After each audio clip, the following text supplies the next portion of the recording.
Shalom shalom bakunzi b'ijambo ry'Imana, nongeye gushimira Uwiteka yongeye kumpa kano kanya keza ko gusoma ijambo ryayo. Ni ukuri ndabishimira Imana cyane. Namwe hose aho muri, ndizera cyane ko Imana ikibarinze, ubuntu bwayo buri kumwe namwe. Haleluya. Reka ntangire nsenge nirangize mu maboko y'Imana nk'uko nsanzwe mbikora, kugira ngo Uwiteka anyobore muri byose. Data wa twese uri mu ijuru, ni ukuri ndagushimiye kuri kano kanya keza nongeye kubona, kanya keza wongeye kumpa ko kongera gusoma ijambo ryawe no kurisangiza n'abandi. Uwiteka ndabigushimiye ni ukuri. None nyaguhora ku ngoma, ndakwinginze kugira ngo ubane nanjye, unshoboze muri byose. Mwuka wera, ndakwinginze kugira ngo abe ari wowe wivugira. Ubane nanjye kuva ntangira kugeza nsoza, utubwire amagambo, uduhishurire ubwiru buri muri kino gitabo, kugira ngo tubashe kugira icyo twigamo no kugira icyo twungukamo, Mwami, kuko ari bwo bushake bwawe ko tumenya ibyo utubwira muri kino gitabo, tukabikoresha mu buzima bwacu bwa buri munsi. None Mwami, ndaguhaye ikaze, Mwuka wera ndaguhaye ikaze, wikorere muri byose. Ni mu izina rya Yesu Kristo mbisabye, amen. Katurimba akarimbo gatoya. Dore ukurinda ntabwo azahunikira nyir'ububasha, azakurinda ugeze mu kaga, numwisunga nta na kimwe uzamuburana, agira impuhwe ziruta umucyo. Uhoraho ni igitare gikomeye, izuba ntirizakwica, uwarinze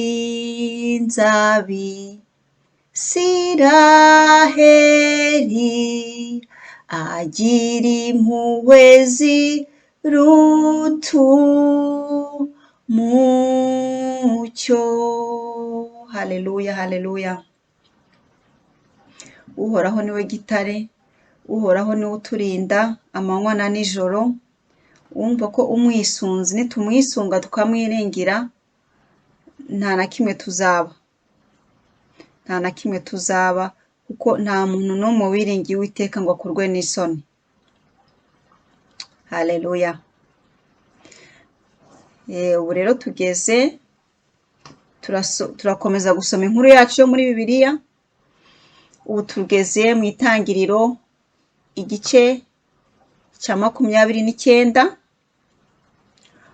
Turasoma, ni inkuru iri buze kuba ndendemo gato, ariko ku bakunda inkuru ya Bibiliya, ku bashaka kumenya inkuru ya Bibiliya nk'uko nanjye nifuza kubimenya, mba nsoma niga, mba numva nifuje kumenya ibiri muri iki gitabo. Rero ku bw'ubushobozi bwa Mwuka wera, tukabasha gusobanukirwa ibiri muri iki gitabo, icyo twakwigamo.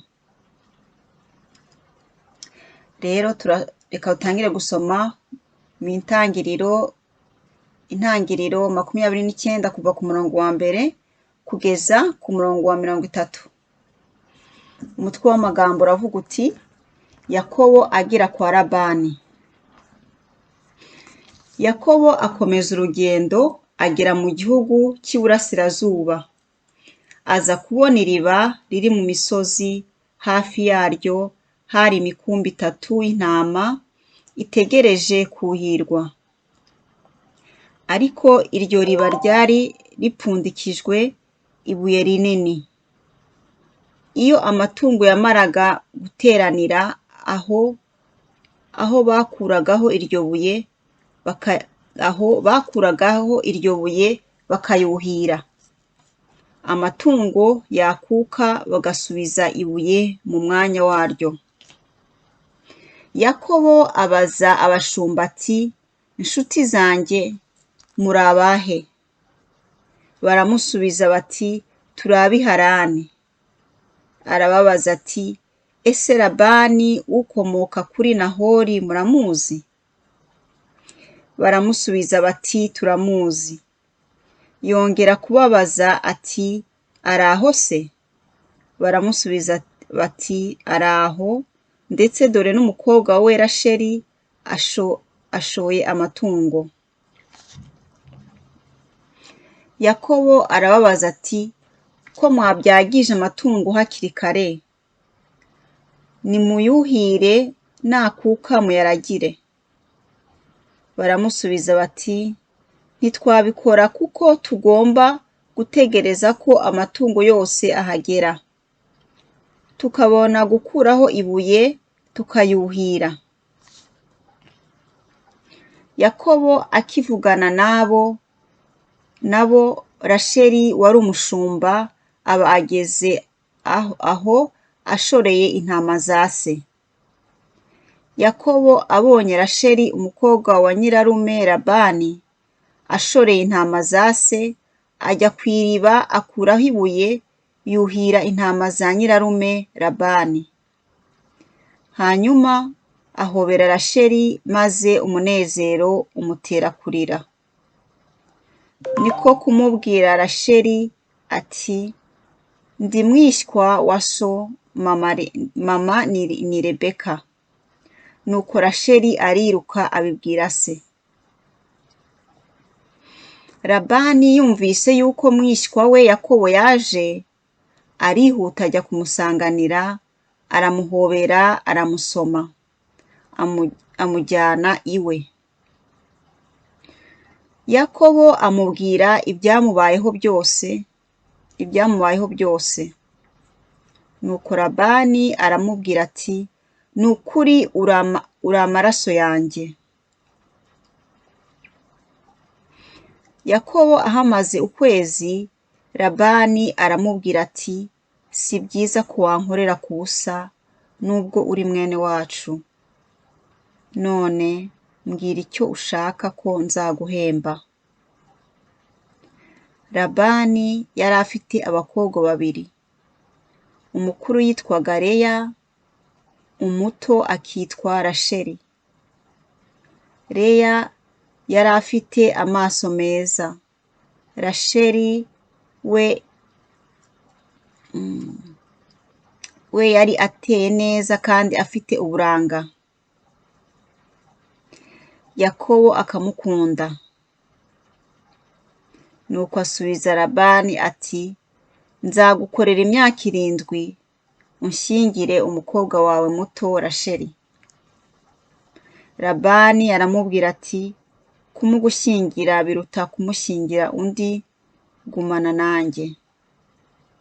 Nuko Yakobo akora imyaka 7 kugira ngo bamushyingire Rasheli. Yaramukundaga cyane, bituma iyo myaka imubera nk'iminsi mike. Iyo myaka irangiye, Yakobo abwira Labani ati, "Nshyingira umugeni wanjye, kuko igihe cyo kugukorera cyarangiye." Labani atumira abaturanyi be, bararya baranywa. Nimugoroba ashyira Yakobo umukobwa we Leya, aramurongora. Labani yari yarahaye Leya umuja we Zilipa ngo amukorere. Bukeye Yakobo asanga bamushyingiye Leya. Nibwo abajije Labani ati, "Wangenje ute? Sinagukoreye ngira ngo unshyingire Rasheli, kuki wandiganyije?" Labani aramusubiza ati, "Mu muco wacu ntidushyingira umukobwa muto mbere y'umukuru. Banza umarane na Leya icyumweru cy'ubugeni, mbone kugushyingira Rasheli, maze uzankorere indi myaka 7. Yakobo abigenza atyo, amaranye na Leya icyumweru, Labani amushyingira Rasheli. Labani yari yarahaye Rasheli umuja we Biliha ngo amukorere. Yakobo arongora Rasheli, aramukunda kurusha Leya, akorera Labani indi imyaka 7. Iryo ryari ijambo ry'Imana. Amen. Bakunzi b'ijambo ry'Imana, ubushize mwibuka ibyo twasomye ababikurikiranye ku byerekeye Yakobo yari yavuye kwa se akagenda urugendo rurerure. Mbese mu rugendo rwe mu nzira Imana ikamubonekera ikamubwira mbese ko iri kumwe nawe. Yakobo nawe yaragije urugendo rw'Imana, aha Imana ubwishingiza urugendo rwe kugira ngo izabane nawe muri byose, kuko ntago Yakobo yari azi arimo kugana aho ariho, ntago yari azi uko bimeze. We kubwe yumvise ko agomba kwiringira Uwiteka, yumvise ko ari ngombwa kuragiza urugendo rwe Imana. Haleluya. Rero nk'uko tumaze kubisoma, byaratinze Yakobo ahagera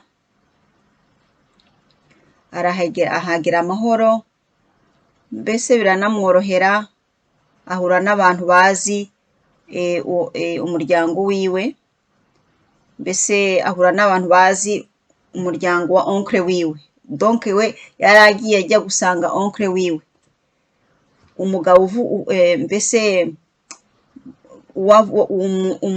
onkle avukana na mama wiwe. Niho yari agiye, niho yari ahungiye, niko navuga. Yarahunze umujinya wa mukuru wiwe. Murumva rero ukuntu Imana yabigenje. Imana yaramurinze,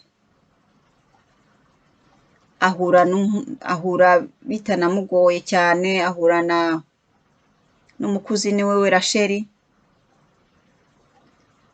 Mbese aramwibwira, nawe yaragiraga intama za se Rasheli. Mbese aramwibwira, amusuzanya n'urugwiro, bimutera na emotion, ararira ko yarabonye umukuzini wiwe batari banaziranye na gatoya. Mbese muri iyo epoke ntabwo ari nka epoke y'iwacu yo muri iki gihe turimo, ufata telefone ukaba wavugana n'umuntu uri kure cyane, ukaba warebana n'umuntu uri kure cyane. Byo nta kintu cyari gihari uretse wenda utubaruwa twabagaho, sinzi ko n'amabaruwa yahageraga, cyangwa se boherezaga intumwa bakagenda ati muzadusurire runaka, muzatubarize amakuru, ibintu nk'ibyo. Muri icyo gihe tekinoloji ntabwo zari zimeze nko muri iki gihe turimo. Urumva ko abo bakuze, donc yahuye n'umukuzini wiwe kandi bataziranye na gato, yarinze kumwibwira. We yagiye akurikirana izina ati kanaka muramuzi. Icyo cyonyine nicyo yari azi. None bavandimwe, muri iki gisomo twakuramo iki? Aho ngaho ho uko Yakobo yaragije urugendo rw'Imana. Mu buzima bwacu tugomba kuragiza urugendo rwacu Imana. Tugomba kwiragiza Uwiteka mu maproje yose dufite, mu byo dukora byose, uretse n'ibintu binini. No mu gitondo tubyutse tugomba kuragiza umunsi wacu Imana. Umunsi wacu wose tukawuragiza Imana, kuko mu by'ukuri ntabwo tuba tuzi uwo munsi icyo uwuhishe, ntabwo tuba tuzi uwo munsi icyo uwuduhishiye. Mbese turasoma Yakobo wari mu rugendo, ariko mu by'ukuri natwe turi mu rugendo. uko isaha igenda izana n'indi ikabyara indi, urumva ko turi mu rugendo rwa buri munsi. Muri uru rugendo rwacu tugomba kwiragiza Imana.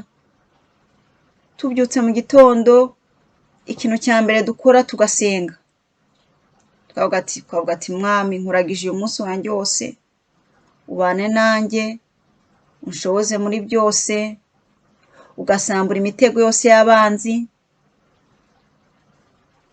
ugasengera abana bawe, ugasengera umugabo wawe, mbese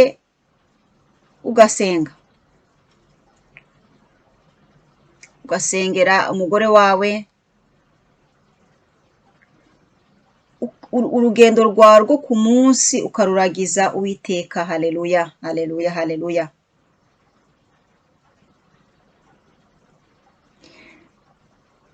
Uretse n'ibyo, hari amaproje abantu tuba dufite,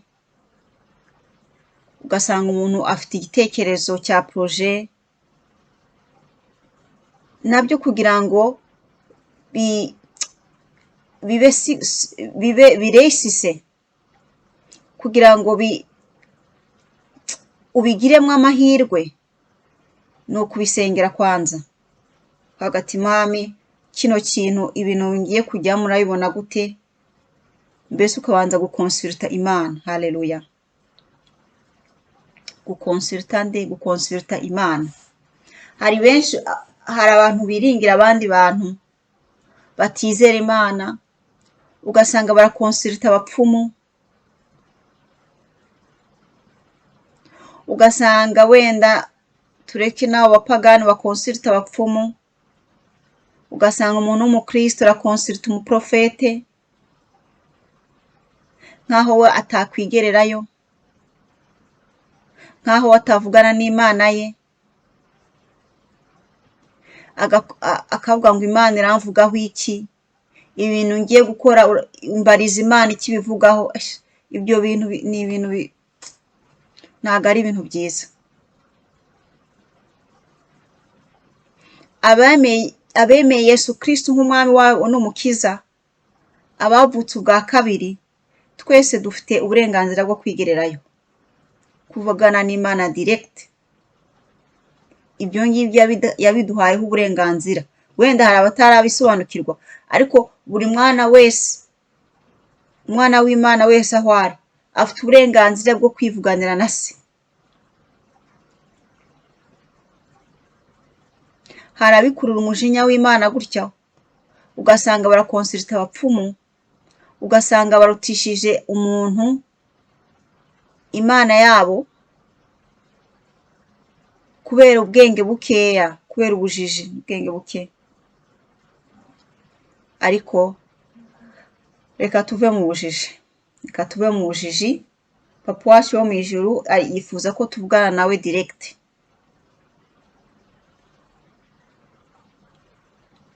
Papa wacu wo mu ijuru yifuza ko tuba abanyabwenge.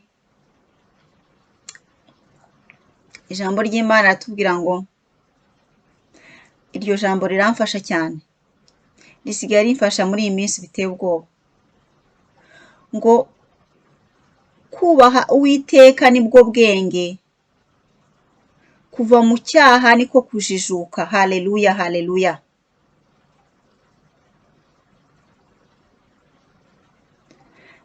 Ese wowe undeba, kuri wowe umunyabwenge aba ameze ate? Ku maso yawe umunyabwenge umushushanya uti? Ni wa wundi yize amashuri menshi se? Ni wa wundi yaminuje akaminuza amashuri? Ni wowe wita umunyabwenge? Reka nkubwize ukuri, umunyabwenge ntago ari uwo.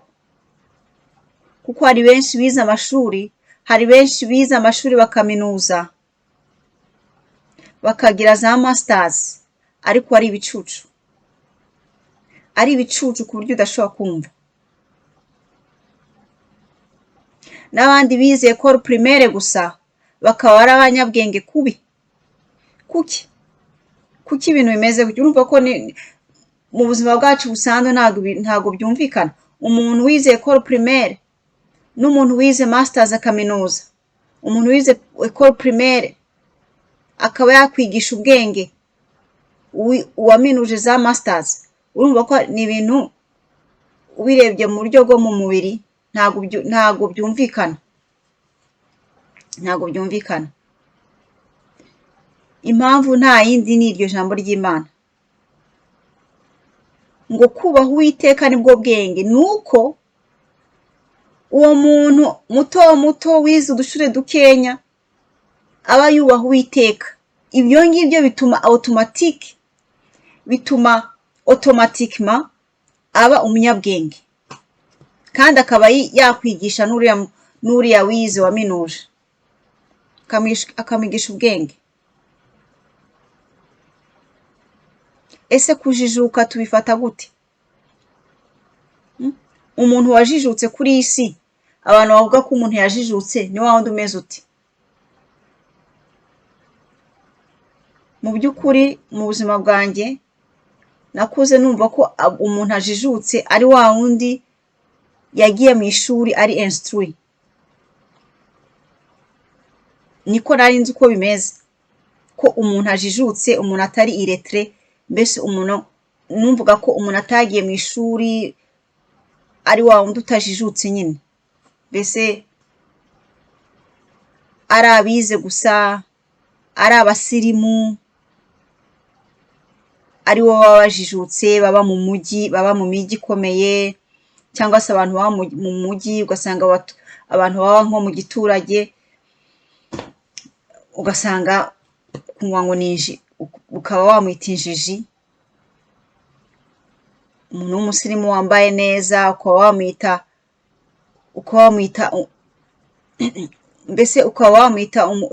umusirimu. Mbese ngira ngo ibyo ushatse kuvuga benshi barabizi, barabyumva.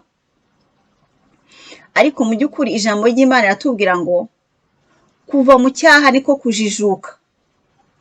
Numva ntabwo ijambo ry'Imana ritubwira ngo kugendana n'ibigezweho niko kujijuka, kugura telefone igezweho niko kujijuka. Ni ibiki se bindi bituma abantu badutinya?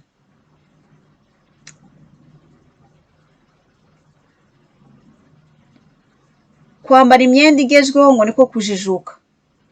Imyenda ishobora kuba iri kuri page igezweho ariko ari imyenda iteye isoni, kandi ntibibuza ko benshi bayambara ari imyenda usanga icikaguritse, ikaba ari imyenda icikaguritse, ariko kuko bavuze ko iri kuri page, kuri mode, abantu bakayigurira icyo. Cyangwa se imyenda itagutwikira nk'umuntu, imyenda iteye isoni. Mbese murabyumva ngo ni umusirimu, ngo ni umuntu wajijutse. Oya, ngo kuva mu cyaha niko kujijuka. Uko niko ijambo ry'Imana ritubwira. Rero Imana idufashe kumenya kujijuka uko icyo ari cyo, no kumenya ubwenge icyo ari cyo.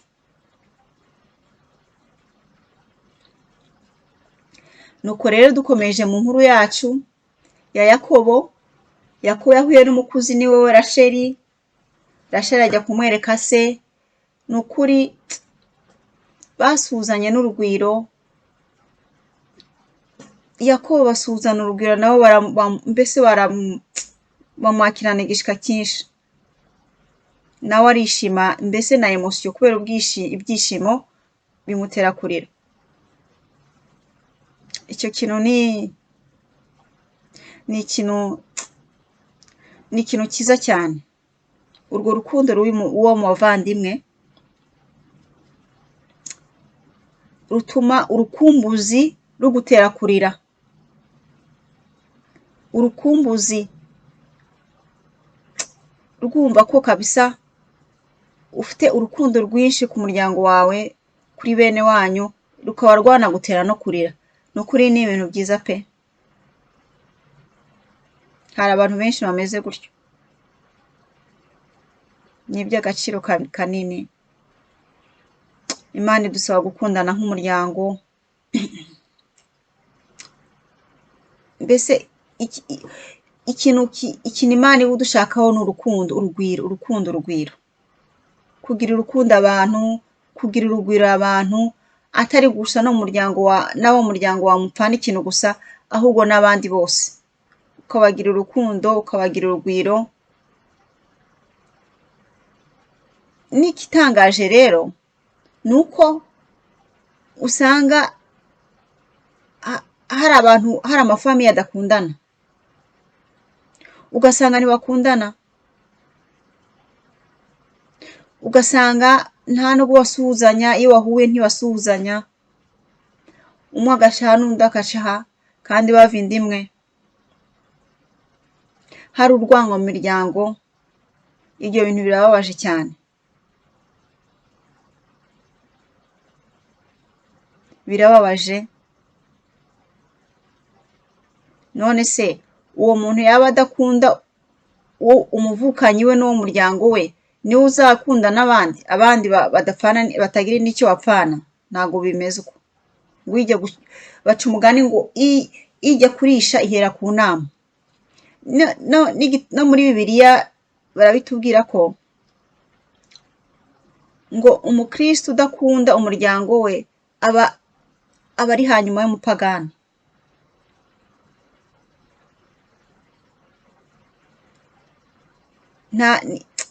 Ni ibintu Imana, haba hari impamvu Imana yagushize muri uwo muryango urimo.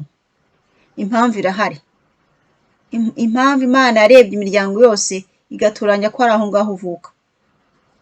Rero ni ikintu gikomeye cyane ngo umuvandimwe ngo avukira ngo gukura abandi mu kaga. Haleluya, haleluya, haleluya. Uzi kugira hari abantu mu muryango wumva baba bahari ukavuga ati aho Imana ishimwe, ugashimira n'Imana uti Imana ushime ko wemeye ko mvuka muri uriya muryango nkagira icyo mfana na mwene wacu uriya, ukumva uri proud, ukumva biguteye ishema kuba hari icyo mupfana, kubera ibikorwa ubona akora, kubera ubona ukuntu akunda umuryango, mbese ukumva ufite ishema ryo kuvukana nawe, ryo kuba umuvandimwe we. Haleluya. Wenda bamwe barabizi no kuri ngo umuvandimwe ngo avukira gukura abandi mu kaga. Hari mission Imana yagushizemo, Imana yashatse ko ikubaho kuvukira muri iyo famiye gusa. Hari impamvu yagushize ngaho. Rero uzajye witegereza umuryango wawe, urebe ko nta kintu wakora. Kirahari, hari ikintu wakorera bene wanyu, kuko Imana yagushize muri uwo muryango kugira ngo mbese habe hari abantu wakura mu kaga. Urumva, abantu uzi kuba mu kaga, uzi kuba uri aho ubuze gifasha mu buryo bumwe cyangwa mu bundi. Erega gifasha ntabwo ari amafaranga gusa cyangwa ngo ibintu bifatika. Gifasha ni ijambo rinini cyane, urikuruye riba rinini. Ushobora kubura ugufasha imirimo, ufite imirimo myinshi ukabura ugufasha imirimo, warwaye ukabura umuvandimwe ugusura. Urumva, ni ibintu byinshi cyane. Ubufasha ntabwo ari ibintu bifatika, ubufasha ni ibintu binini cyane. Cyangwa se ugafata telefone ukavuga uti umeze gute, mbese wenda mwene wanyu aramutse amerewe nabi, wenda mwene wanyu aramutse afite ibibazo bimuremereye adafite uwo abibwira. Umva, umuvandimwe, icyo kintu tuzajya tukibuka. Umuvandimwe yavukiye ngo gukura bene wa mu kaga. Haleluya. Uretse ko Imana idusaba gufasha buri muntu wese tubona ababaye, ariko utangirire iwanyu kwanza.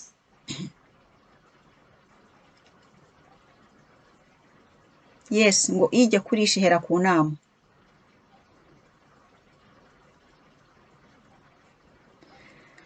Nuko rero dukomeje inkuru yacu, Yakobo yabanye na onkle wiwe ukwezi kose, amufasha uturimo amukorera. Onkle aravuga ati oya birahagije, nubwo uri mwene wacu ntabwo ari byiza ko ukomeza kunkorera ku buntu, irifo ko umbwira ikintu naguhemba. urumva icyo gitekerezo cyiza yagize onkle wiwe, ko ari abantu nukuri biriho, hari abantu ba profita kuko ngo uri mwene wanyu akagukoresha kandi wenda azi ko hari nka besoin ufite, ntabe yawe ngo kuko mugira icyo mupfana ngo uramukorera ubuntu. Oya, ibintu no gushira mu gaciro, ibintu no gushira mu gaciro. Mwene wanyu ashobora gufasha yego, ariko ari ibintu ushobora nawe no kureba kwa gati nawe kumfashije kino nanjye reka ngufashe kiriya nawe wifuza, ukagira ugashira mu gaciro.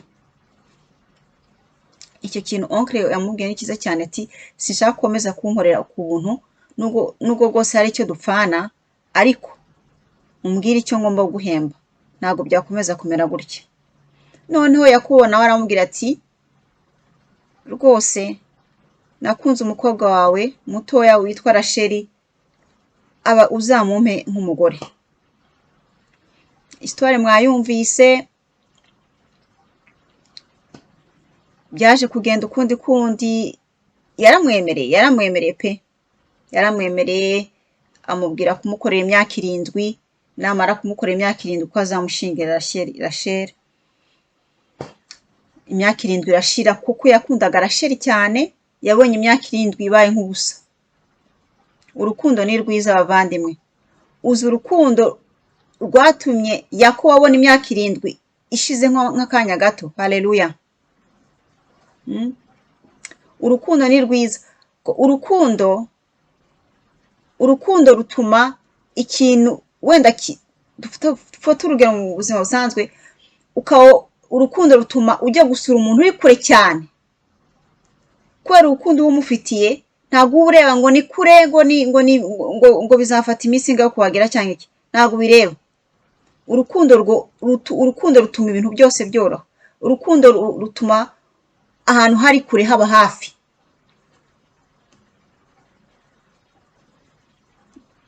Murumva uko bimeze, namwe murabizi, murabyumva. Ahantu uzumva ati ni kure, hariya ahantu numva ntago nahagera, ni kure cyane kabisa, sinamusura uriya muntu aba kure, uriya muvandimwe wanjye aba kure, sinamusura. Nuko nta rukundo umufitiye, kuko urukundo rw'ukuri rutuma ahantu hari kure haba hafi, kure cyane haba hafi pe. Niyo mpamvu urukundo ari rwiza. Urukundo ni rwiza cyane, niyo mpamvu Imana dusabagira urukundo, nkuko nayo ari rukundo. Ibishaka natwe muri byose tugira urukundo, ko urukundo rushobora no kwimura umusozi pe. Urukundo rukora ibintu binini. Burya umwana w'umuntu arashoboye. Capacity Imana yaduhaye, pouvoir Imana yaduhaye muri twebwe ni nini cyane, ni nini, kandi tubasha kwishyira mu bikorwa iyo dufite urwo rukundo. Iyo dufite urwo rukundo nibwo iyo power Imana yaturemanye karemano niho ibasha kuboneka, abantu bakayibona mu bintu bifatika, kuko ari power y'urukundo. Rwa rukundo rwatumye Yesu Kristo adupfira ku musaraba, akemera kwihanganira iriya mibabaro iteye ubwoba n'akarengane. Uriya ni rwo rukundo. Urukundo Imana idukunda nirwo rwatumye Imana ikora n'ibidakoreka, Imana ikora ibintu biri imaginable. Natwe nuko urukundo dushobora gukunda mwene wacu, urukundo dushobora gukunda umuntu, rushobora gutuma dukora ibintu binini cyane. Ugase ni jyewe wabikoze cyangwa biriya bintu ni jyewe? Ni wowe nyine, wowe Imana yakuremanye yakuremanye ikintu kinini kikurimo kigaragazwa n'urukundo uba ufite. Iyo urukundo ruri muri wowe rubaye runini, ukora ibintu binini n'abantu benshi bakaba babitangarira. Ariko aho urukundo rutari, nta n'igikoreka, ni ukuri nta kintu gikoreka, nta na gito.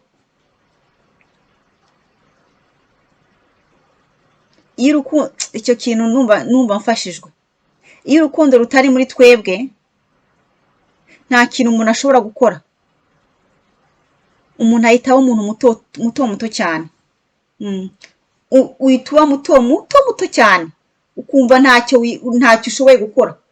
Kandi ya vrai dire que urukundo rukubyutsemo, ukumva urakunze.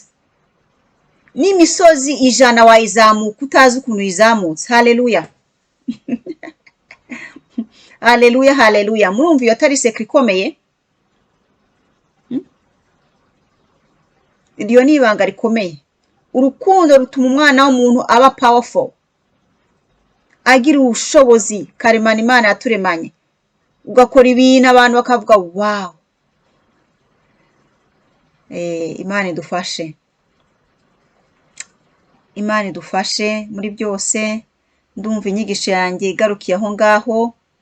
Nyagasani Mwuka Wera akomeze abaganirize ibyo ntabashije kubaganiriza, akomeze abigishe kugira ngo ibyo twiga muri iri jambo tubashe kuri pratika mu buzima bwacu bwa buri munsi, kuko kuryumva gusa ubundi turisoma nkarisoma Mwuka Wera akamfasha kurisobanura.